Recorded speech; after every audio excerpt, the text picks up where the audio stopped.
How's it going, Al?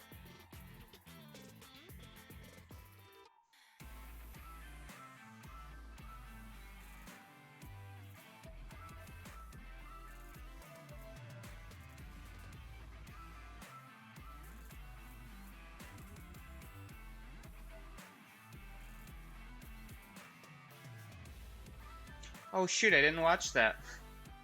Um, yeah, I'm gonna have to go pull that up again. Sorry about that.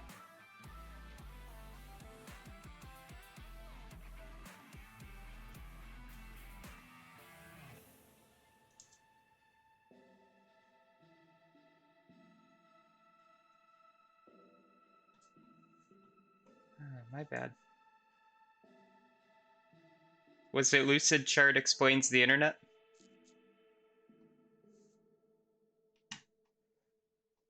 Thank you. Let me pull that up right now. This is a snack. Is this safe for work? Sorry, Gnarls Barkley. We have more important business to do here.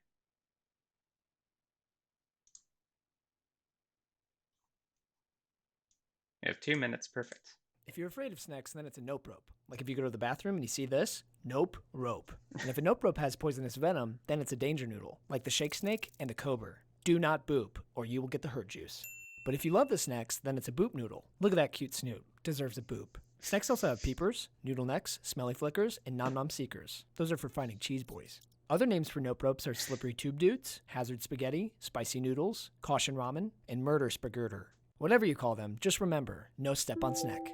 There are many kinds of snacks, like Big Thick Boy, Slim Boy, also known as the Judgmental Shoelace, Original Snack, Uggo But Still Levo Snack, and Screaming Worm Boy. And can't forget the lovely Noodle Ball. Look at that little pupper face.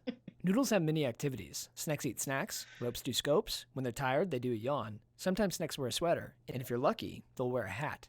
Top hat, party hat, this hat, that hat, wizard hat. Visualize your snacks and anything else with Lucid Chart. That's awesome. You know, I think I've seen this in various incarnations, but is that where all the snack jokes came from? That's absolutely wonderful. Oh, that's awesome. Thank you for that. I have to save that. That's a good use of Lucid Chart. I will agree with that.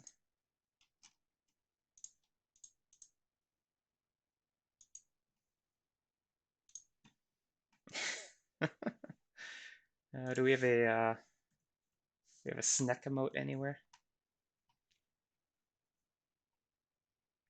Twitter or yeah, Twitch Inception. Any snacks? Probably in here somewhere. Or I need to learn these emote codes. Alrighty, 10 o'clock on the dot. So, hope you all had a good weekend.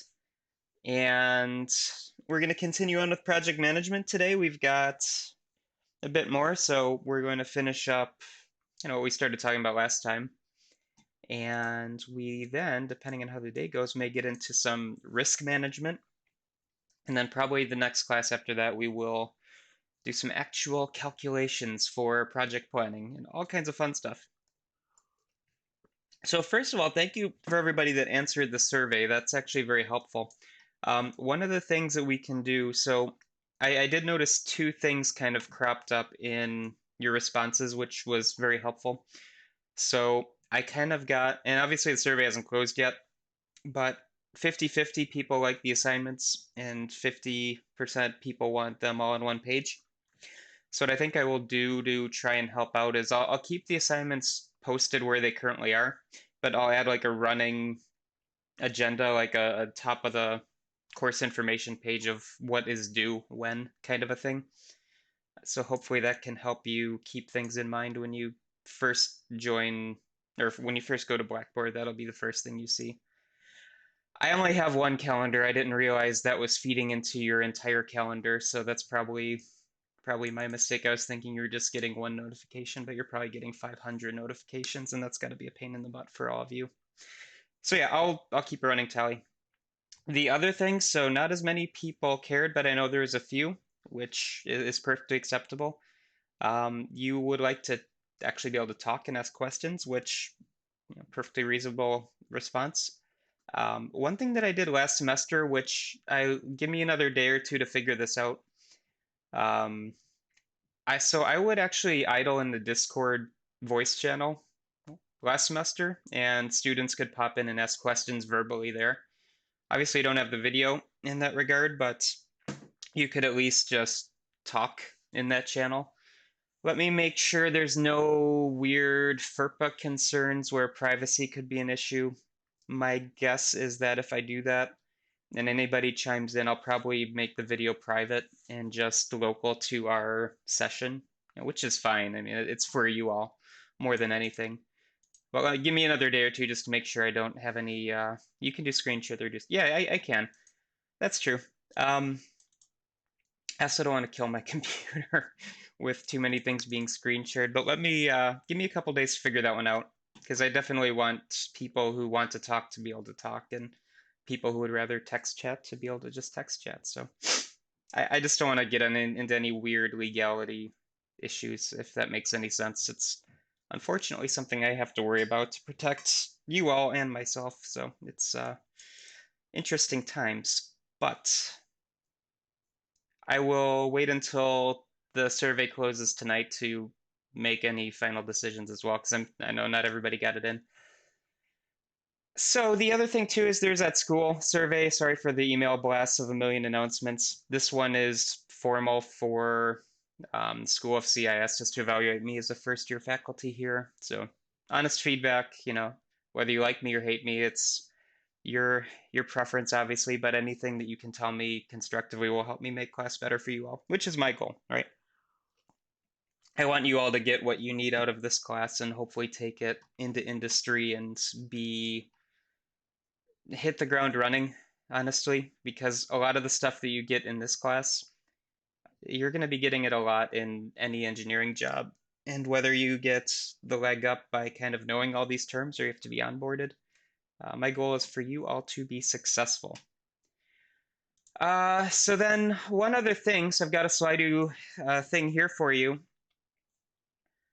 The last week in October, we're going to do our midterm presentations. And like I said, in the last email to try and clarify due dates and expectations and things like that, this is kind of your first real deliverable based on the fact that we have 8 teams. And I'd like to take, 7 to 10 minutes per team to present. It's going to be a 2-day process. The reason I'm asking you what you want is I know you all are going to have midterms, and I've always liked trying to schedule offset from everybody else's so that you don't have like 50 things going on one day, so that you don't kill yourself mentally. But, I guess stress-wise. So I'll probably have like 4 teams go one day, 4 teams go another day. And I'll give you more details pretty soon here of what I'm expecting. But basically, I'm just looking for where you're at, what you have left to do. Maybe if you can show me a short demo of your project in its current state, things of that nature, basically. Hopefully, my clarity email that went out makes sense for you all, because I know I was kind of intentionally vague with some of the deadlines because I just wanted to give you the processes as we go rather than making you freak out about what's coming in 2 weeks. Implementation wise, you have one real deadline, and that's the final exam date. That's when everything has to be done. So I will check in. So the midterm's going to be your first real check-in. So what have you done technically so far, basically, and talk me through your artifacts that you've made. And the point will be to also get constructive criticism from your classmates. I'll tell you what I expect for constructive criticism, right? Don't crap on somebody else's project because it's not done yet. Give them advice, right? Let's see where we can make the project a little bit better. I'm going to actually do this, so I'm going to take these responses between this class and the next section and combine them as well. So if it ends up being Monday, Wednesday, I'll let you all know. My guess is Wednesday, Friday is probably going to be best, but So what point did I want to get across? Yeah. So the other thing, I had some feedback too that you would like more checkpoints for the project to make sure that you all keep moving forward. What I will do is about 3/4 of the way through the semester, I'll have like a formal checkup where it's going to be an assignment that your teams write up. I'll probably tack on a few questions to your homework assignments here and there to see where you're at and what you need to be doing and make sure you're all on track. Because with a term project, if the professor doesn't give you any hard deadlines, it's very easy to let it slip to the last 2 weeks, and I don't want anybody getting that last 2 week of the semester pushed to get a million things done. It's not fun for anybody. And if you think you can slack off, just remember you're on a team, so don't screw your teammates over as well. Does anybody have any questions on kind of what I'm blathering on about right now? I'm trying to hopefully make things a little bit more clear and helpful. So if anything is unclear at this point, please let me know. I'm going to take a picture of this so that I don't accidentally clear it later.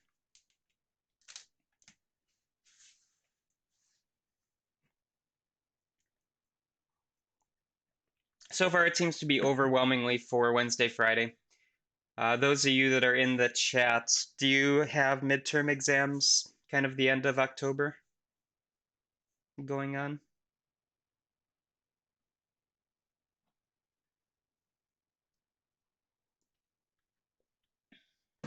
Happening this week and next week. Oh, so we're actually running a little bit late. Okay.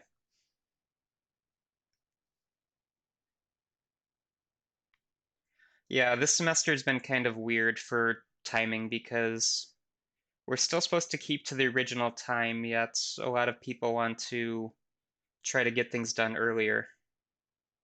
When I calculated out the days, the mid to the end of the month was about midterm time, so that's fine.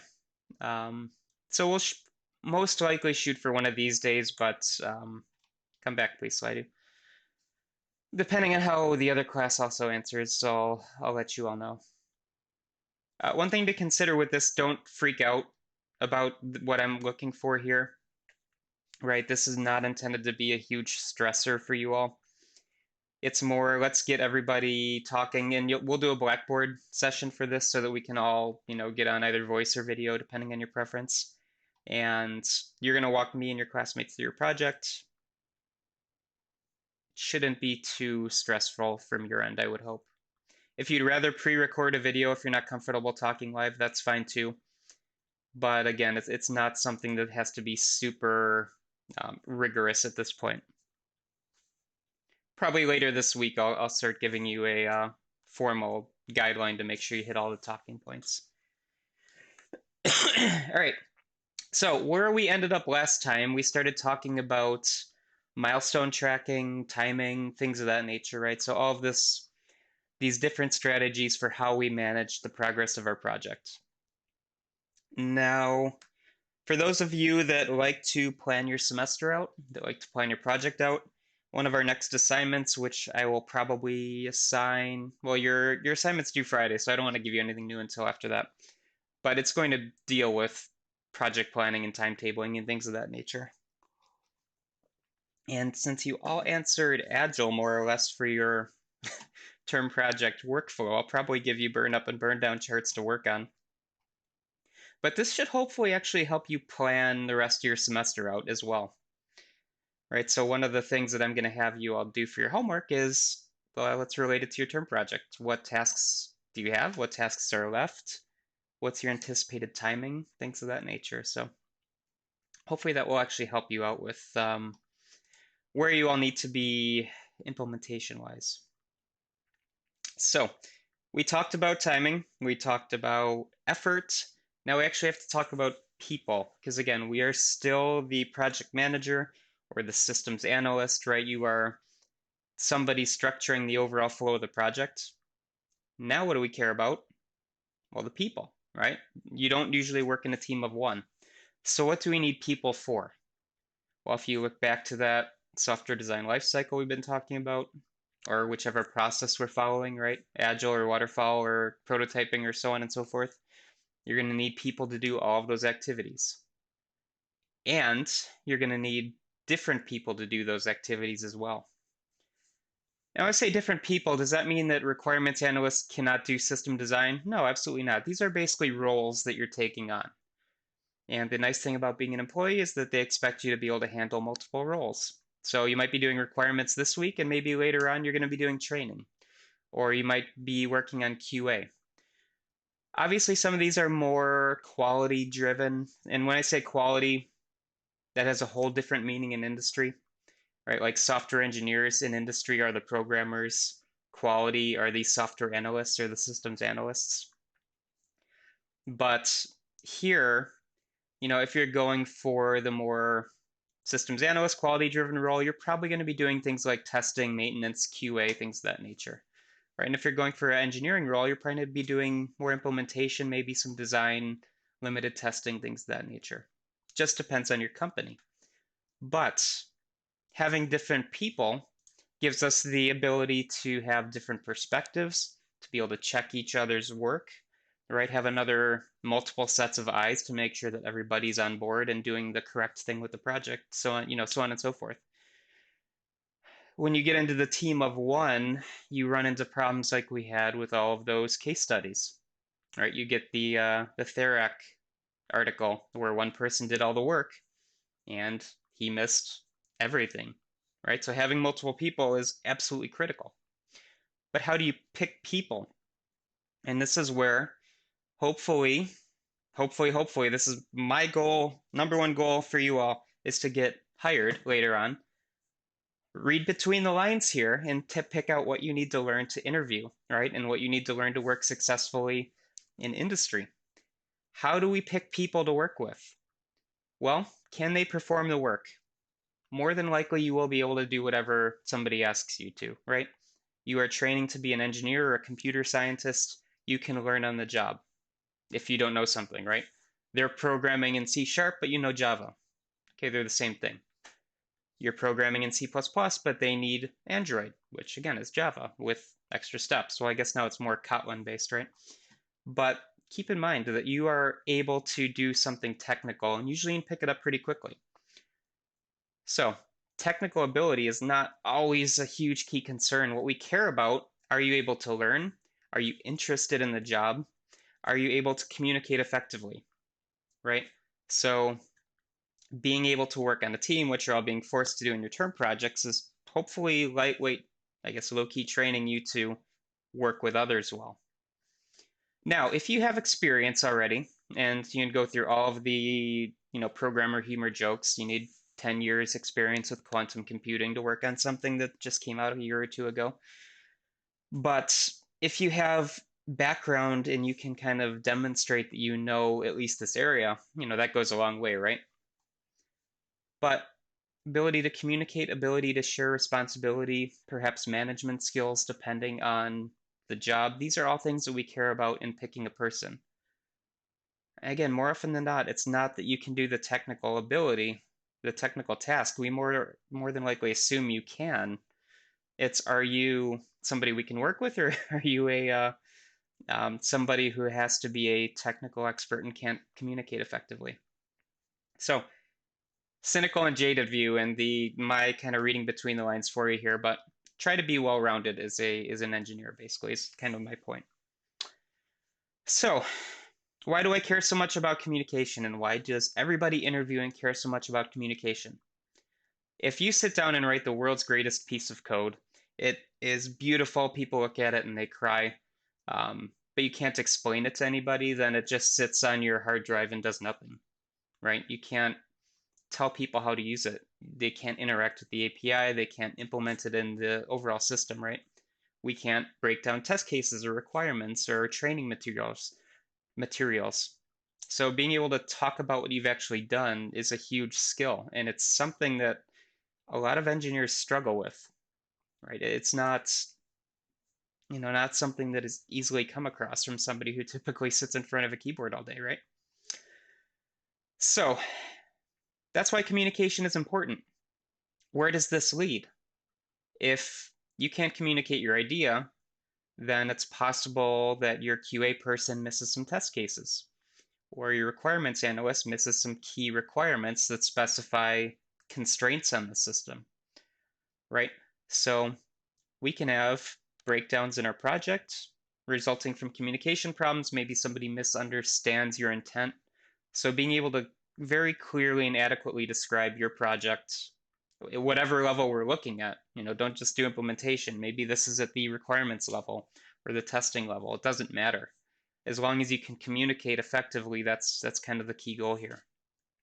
So let's say that you are a hiring manager, right? You have gone through the gamut of everything that we talk about in class here. You get hired, you become a mid-level software manager. So you're not a programmer anymore. You're sitting in meetings all day. Now you have to hire new people, fresh faces out of college. What do you care about? Communication, being able to work with this person. So let's pretend that you all have become project managers, right? You are late 20s, early 30s, maybe, or mid 20s if you're rising through the ranks quickly. You get your first real world project, and you've got to hire people, and you do, but they're not talking. Okay? They don't talk to each other. They hate each other, or they have different personalities, right? You might have some alpha or whatever the current spectrum for personality is. Trying to remember what mine were. It was like a 4 acronym model that they made everybody do. Anyway, these people don't mesh well and they don't talk. How do you get them to communicate? So pretend like you are the manager of your term project team and your teammates, none of them are talking to each other. Paintball, yes. You know, funny you should mention that because when I was an intern, God, it would have been like 2003, 2002. My first team event I ever went to was paintball, and that was the most fun I've ever had. It was at a test track, so there was like lots of trees and lots of obstructions, so it was like a real paintball field. Send them out to a team outing to get to know everyone better. Hey, that is a big one. Why'd that come out so big? Pathways for communication, change that up. Mandatory meetings. I have no idea why that went so big. I didn't make it big, so I'm not sure. That's kind of funny. Department barbecue, team building activities, group tasks, pizza party. Ooh, pizza party. Wouldn't have allowed failure in the first place. There you go. I got the hard ass project manager. I love it. Um, Depending on your background, you may either love or hate team building activities. To me, I was done with my coworkers once the 5 o'clock time came, right? They were my work colleagues, and unless we were really friends, I didn't need to hang out with them anymore. But some people like to be friendly outside of work too, which is fine. But like, what do you talk about at group meetings? Let's talk about the work that we did all day. That's fun. But change it. So yeah, a lot of these are good things, right? You will, I can absolutely guarantee it. If you go into industry and go into an engineering, you're either going to get a consultant that comes in at some point to help with team communication, and it's going to be like 2 or 3 days in a conference room doing all these silly activities, or you're going to be sent out to group exercises. The one I haven't seen pop up yet, I've noticed has become very popular with team stuff, is the escape room. Let's lock our colleagues in a room and make them figure out a common problem together. But yeah, so these are all good ideas, right? Trust falls, that's what I was looking for. Getting people to kind of break down barriers to communication is the overall goal here, right? So if somebody's not talking or somebody's not communicating, it might not even be a problem at work, right? It could be a problem at home. They're stressed out or something's on their mind and they just don't want to talk to people, right? So you almost have to play a psychologist in a way in some of these instances. But getting people to talk in some way is usually a good thing. Now, alternate ways to communicate. This is honestly, I think, a really logical one. Right? So if we have standard weekly meetings, we do stand-ups and somebody's just not talking, let's figure out another way to get them to express themselves, right? A lot of these are really good for, let's not be as concerned around each other anymore, or not as formal kind of thing that usually helps with communication too. I will say some people love or some people hate these. It just depends on your personality. But these are all good things to think about, right? So breaking down those barriers to communication, and it will happen at some point. It's not a if, it's a when type of thing. At some point, communication will break down, and we have to figure out how to resume those lines of communication. Maybe you hurt somebody's feelings, or maybe you ticked them off in a team meeting and you didn't realize it, or they're just not in the mood to talk. But for a project to move forward, everybody needs to be on the same page. Otherwise, it very quickly falls apart. I'm starting to wax poetic here now, so let's move on.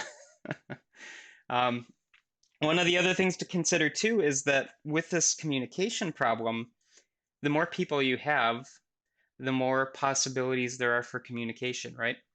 So if you have two people, right, it's a one-to-one communication. But you get five people, then you have 10 lines of communication, right? So this is basically just a little completely connected graph between everybody. And if we had another person, we get a nice little satanic star to show off, I think. But or no, if we did that upside down, no, if we just turned it upside down, then we'd have that.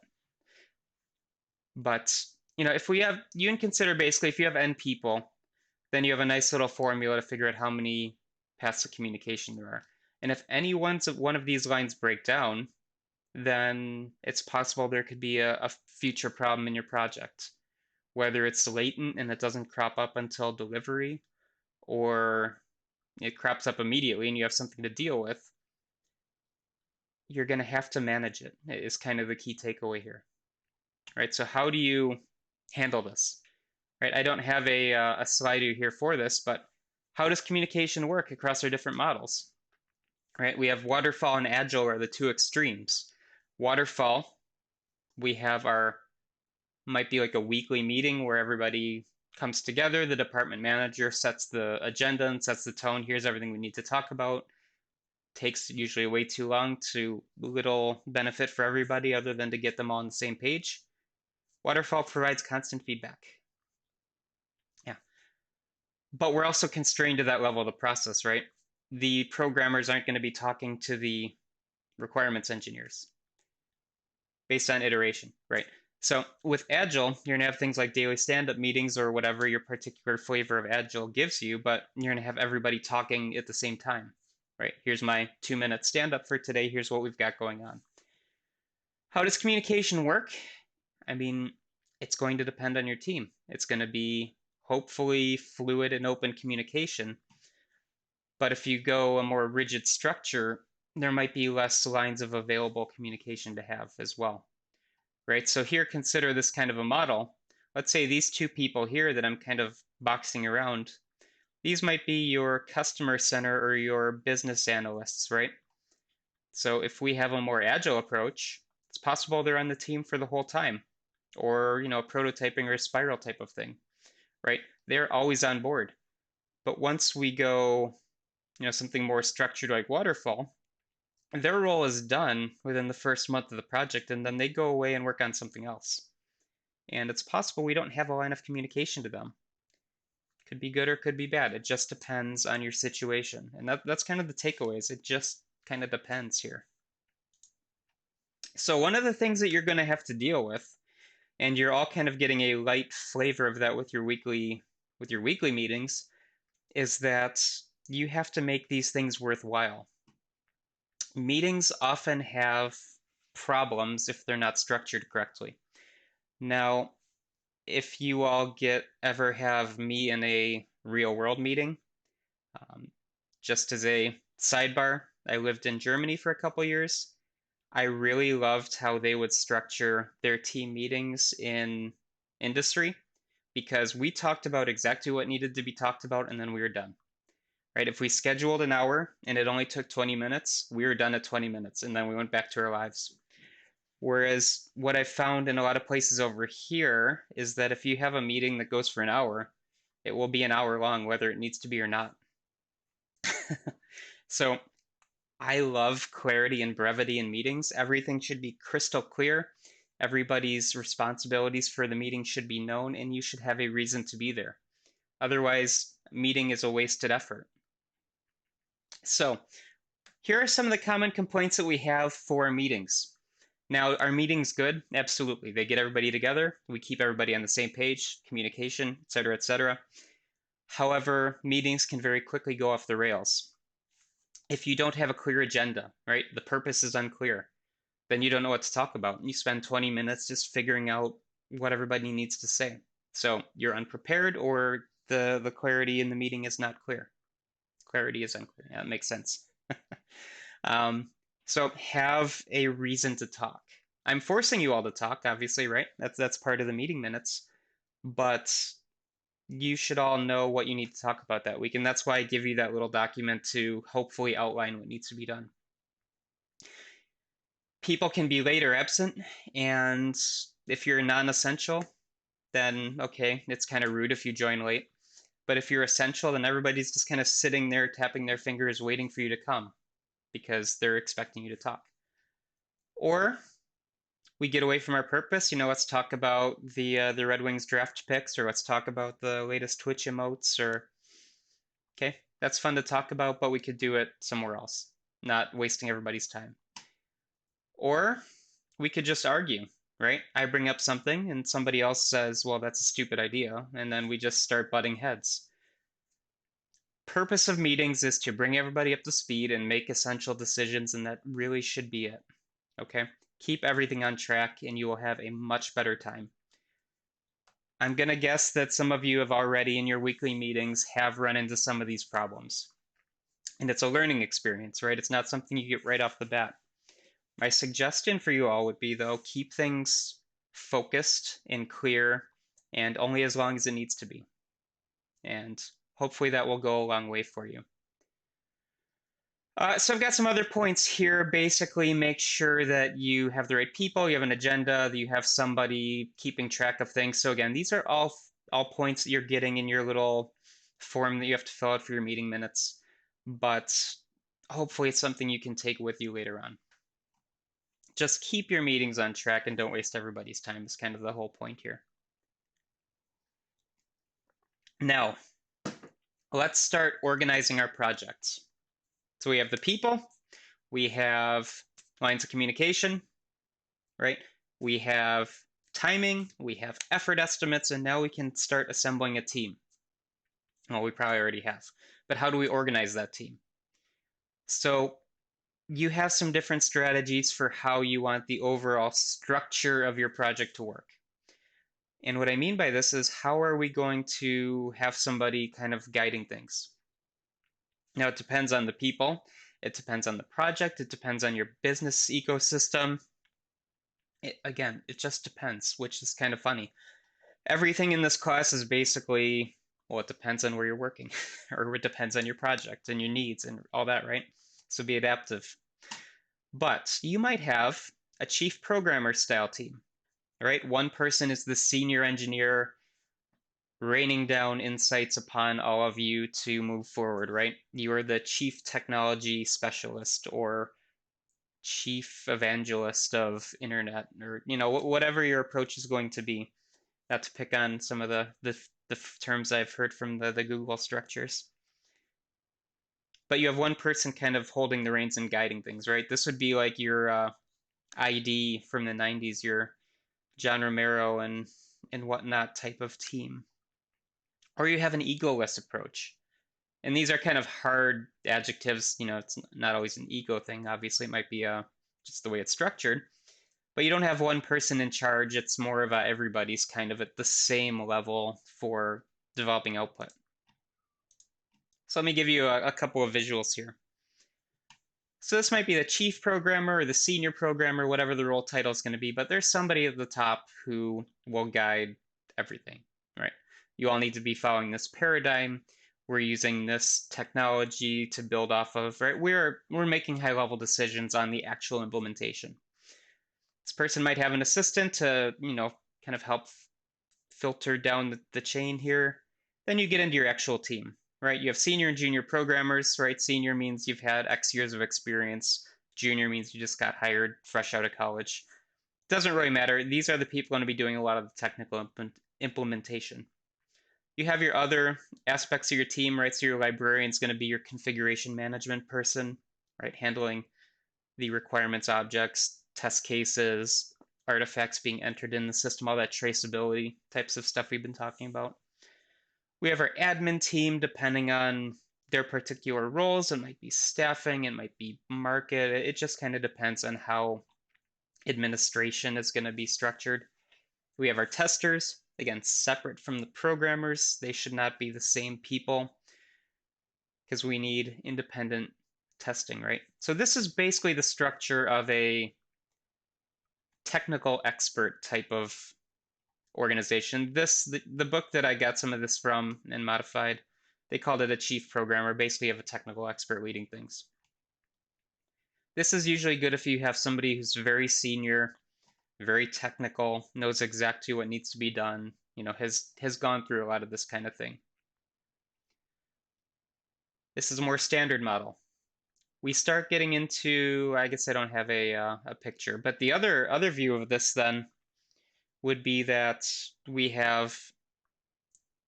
don't have a single person on top here, right? We have a breadth of experience. We're still going to have librarians and admins and our testers.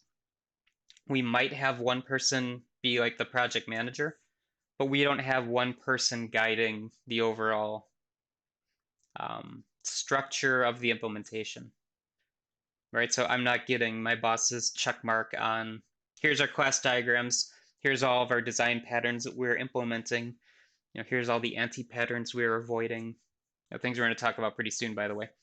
But you have one person at the top or more people at the top, where everybody's more level. One works over the other depending on your environment, right?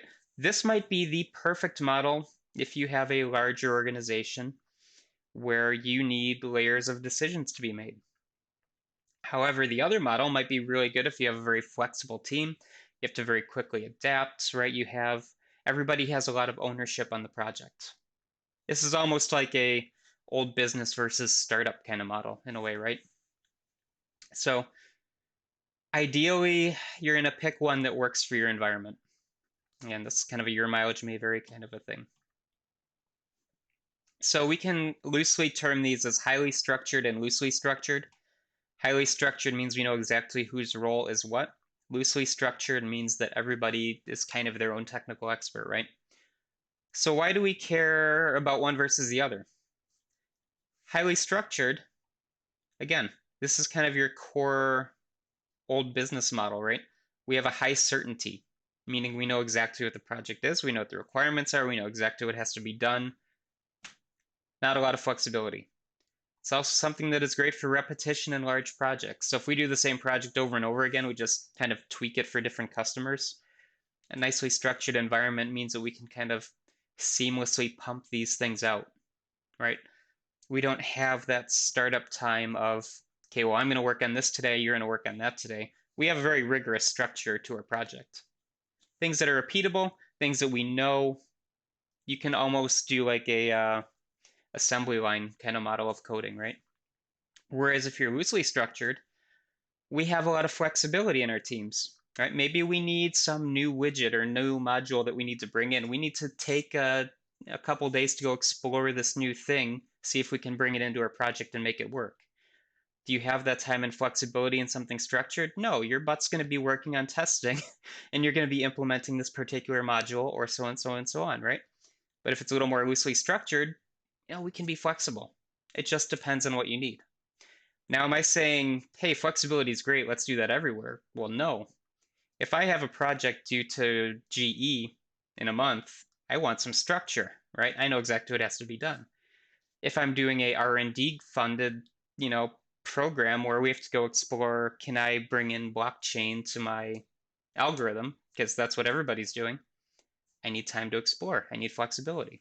It just depends. That's kind of the takeaway here. All right, so we actually have a case study here, which is kind of interesting out of this textbook. So there were two groups that were actually building a hotel. So this is more of a construction-based approach. Again, if you missed it last time, All these project management techniques basically will work across any engineering domain, right? So we have two groups. We have a structured and an unstructured team. They both have to build a hotel. So the results for this, and this was repeated multiple times, the results were always the same. The structured team builds a Days Inn, which, one of those kind of low to mid-range hotel-ish kind of chains. The structured team will finish it. The unstructured team will be creative. They will build something really interesting, but it's never done. So, the team with the structure, they know what to do. The team that is not structured, that flexibility kind of trickles down into the project. People start exploring things, they might not ever complete the project. It just, again, depends on what you need. Sometimes you need that creativity, sometimes you need that structure. It just depends on what your deliverable is. Let's take that and relate it to this semester. I'm looking for you all to make a term project, right? I don't care what that term project is, I just want it done. So, creativity plus plus, right? I want you all to explore something that is interesting to you. What I'm going to get at the end of the semester, I can guarantee I'm going to get a creative multi-story Taj Mahal from every team. And they're going to be absolutely wonderful to see because to me, this is some of the most interesting things you can code up. Is it complete right now? Absolutely not. Even if you spent all semester coding this thing and polishing it, it's probably not going to be done.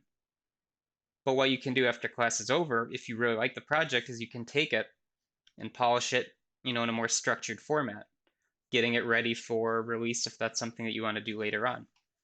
I'm not trying to like crap on any of your projects because I think they're all really cool. But proof of concept, it's a prototype. You're looking for creativity here. A structured team would go through a rigorous Q&A process with very set deliverables along the way. And again, we are following kind of this approach this semester just to show you where you can go with this kind of a thing. Now, is this good project management? Let's say I'm your project manager for all of you. Is this good project management? I am looking for creativity. I'm looking for different approaches and just seeing what you can all do. So for me, this is exactly what we need to be doing here. If I wanted you all to do rote, everybody makes the exact same Android application, I would look for a very structured approach. It's just kind of what you need in the particular situation.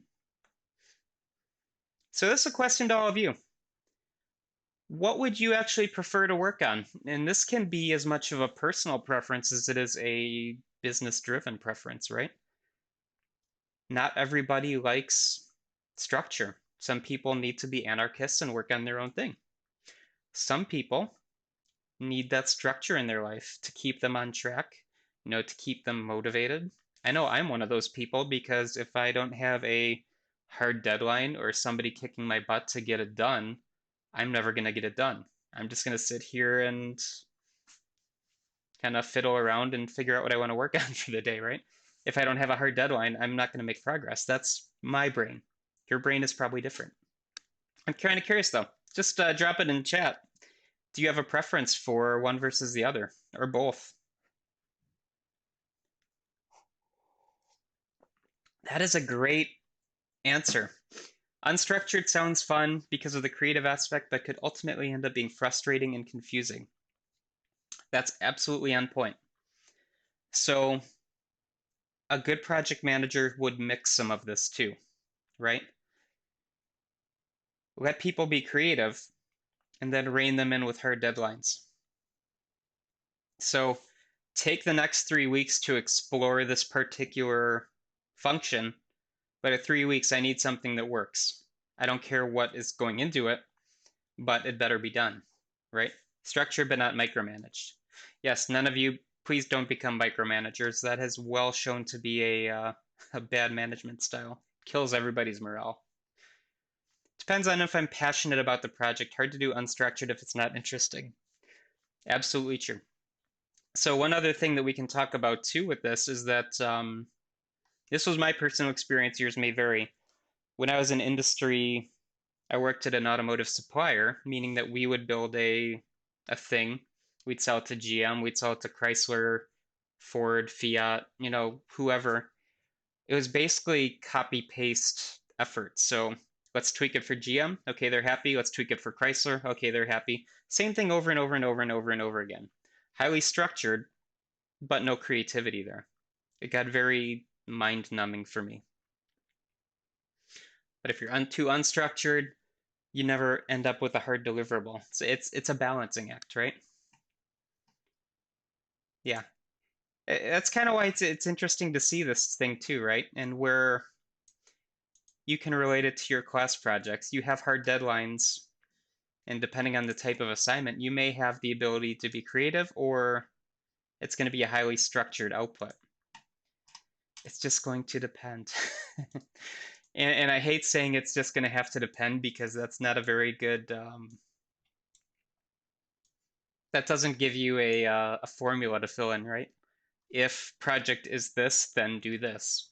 No, that's not how it works. It's if you have all these parameters, hopefully this will work. And if it doesn't, here's a bunch of other things you can plan for. Early and structured will work better. Yeah, so that's another good point too. If you are put into a structured environment, then you can kind of get a feel for what things are like and how projects should be done. Whereas if it's unstructured, you might start picking up really bad habits and bad practices that have to be beaten out of you later on. Good. Good points all around, honestly. What we're going to do now is we're going to start talking about risk. We're going to end fairly soon because we only have a handful of minutes left. I suppose while I start introducing this, if anybody has any questions they want me to answer relating to any of the announcements that went out, I'm more than happy to talk to those a few minutes because I know some people popped in late. But where we're going to be going next is in estimation and risk. And we're going to talk about uncertainty as well. This all factors into project management and project scheduling. So, what do we care about for effort? We care about being able to approximately figure out how much time a task will take. And that will feed back into your planning. How many people do you need? How much time do you need for each task? When is the deliverable going to be ready to be shipped to QA? The quality analysis group. How is the entire thing going to be put together, right? So figuring this out is almost a mathematical art because it involves guesswork and estimation and probabilities, and basically it's a very difficult thing to get your hand on. So if we can start doing this as early as possible, and this is like at the very start of a project, it's more beneficial than not. There's going to be a lot of uncertainty at the very beginning of the project, obviously, but we can refine our estimates as well, which is very helpful. So things we care about. We care about, again, costs, and costs could be money, it could be effort, it could be time. Costs is kind of a nebulous term here. Physical things we have to buy, facilities, for one, right? So we need space to house everything. Let's say that I want to hire one of you as an employee for my magical project, which is going to solve world something. I have to pay your salary. I have to pay your healthcare benefits. I have to pay for your vacation time. I have to pay for the chair you sit on, for the cubicle you sit in. I have to rent the space for that cubicle in the building, because most buildings are not actually owned by that company. So there's a lot of hidden costs that come in here for your phone, your Zoom license, right? So all of these things factor in. It's not just your salary, it's your salary plus everything when you hire a person. So this is one thing that you have to consider. What are the facility requirements? And hey, maybe you need some really interesting testing harnesses that you have to buy, right? If you're working for a automotive company, you're going to need racks to put the cars up on for the garage techs to work. You're going to need vibration chambers to make sure that the parts don't rattle off of the housings. So lots of things that go into this, right? Not just simple things. Lots of hidden costs to worry about. Again, we're estimating too, right?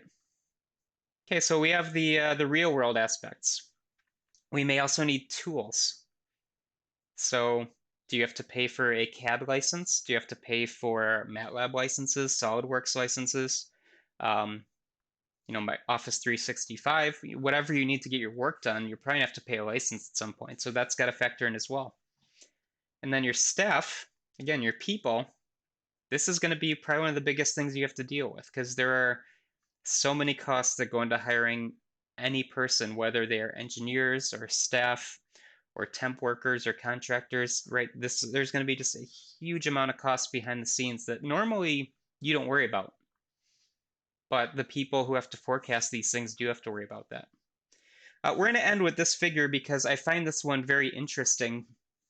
Other than being a pretty unhelpful legend, I'm basically going to have to explain this because you look at this and it makes no sense whatsoever. Be good with your graphs, by the way. So this is basically a view of uncertainty. So this is called the cone of uncertainty. This is a very standard project estimation view of a project. Over time is the amount of uncertainty that we have. And uncertainty means basically uncertainty in our efforts, our estimations. So at the very beginning of the project, what you see when we're doing like our feasibility studies, we have a high degree of uncertainty in our project. And this means that we might not experience everything we need to for what costs they're going to be. As we get further down the line, right, so we have 4 times the variability in our uncertainty, for instance. As we get further and further down our project life cycle, right, so feasibility requirements, design, implementation, testing, delivery, the amount of uncertainty decreases, right? So you have kind of this be a logarithmic line. Uncertainty is going down because everything is crystallizing.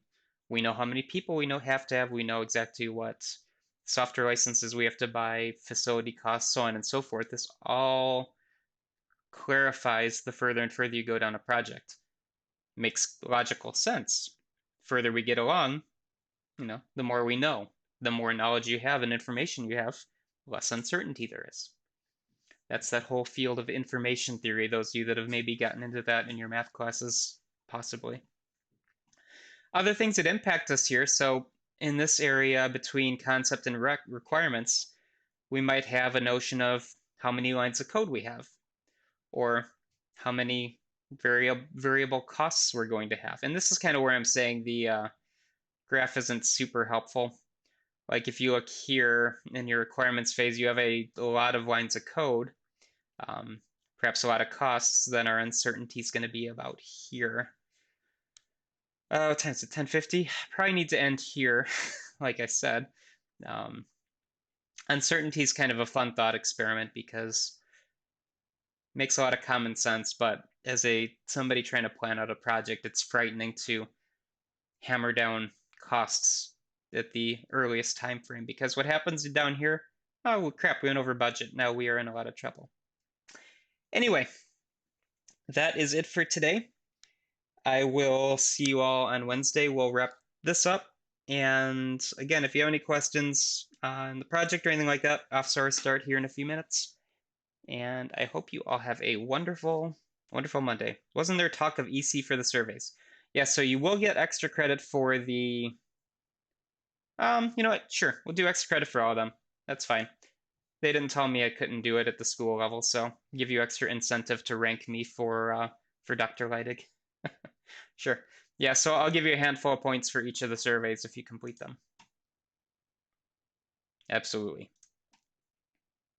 There we go, number 1. I mean, if you don't have any incentive for doing the surveys, what's the point of putting them out there, right? Ooh, cheers, I like that.